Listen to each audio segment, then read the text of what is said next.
Miami na Floridi, kjer dolge peščene plaže skoraj 12 mesecev greje sonce, obišče vsako leto več kot 30 milijonov turistov.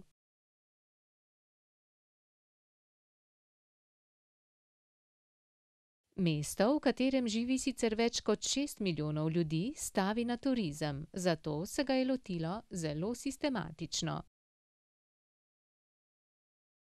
Turistom so na voljo številni luksuzni hoteli, prestižne restavracije in pestro nočno življenje.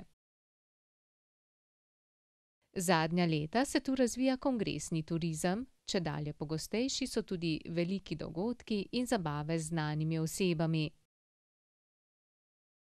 Gospodarska kriza turizma v Miamiju ni prizadela. Nasprotno, mesto postaja iz leta v leto vse bolj priljubljena svetovna turistična destinacija.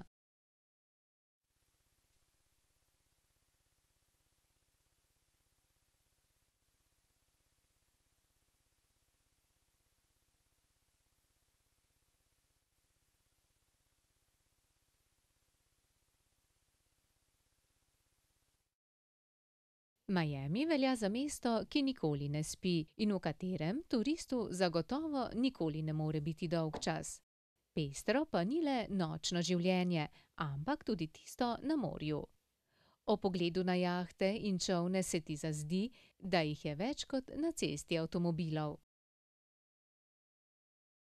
Gospodarske krize v tem delu Floride niso posebej občutili, najbrž tudi zato ne, ker je Miami tesno povezan z Latinsko Ameriko in Karibi.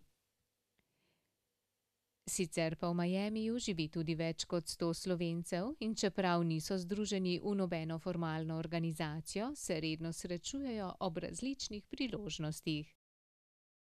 Večina se jih, kot pravijo, ne bi vrnila v Slovenijo, saj je tu veliko priložnosti, birokratski postopki so preprostejši, trg dela pa veliko bolj prožen.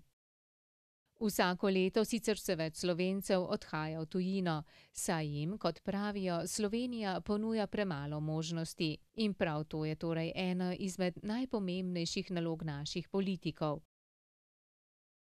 Ustvariti v državi ozračje, ki bo poleg tujega kapitala privabljalo tudi Slovence z znanjem in izkušnjami iz tujine.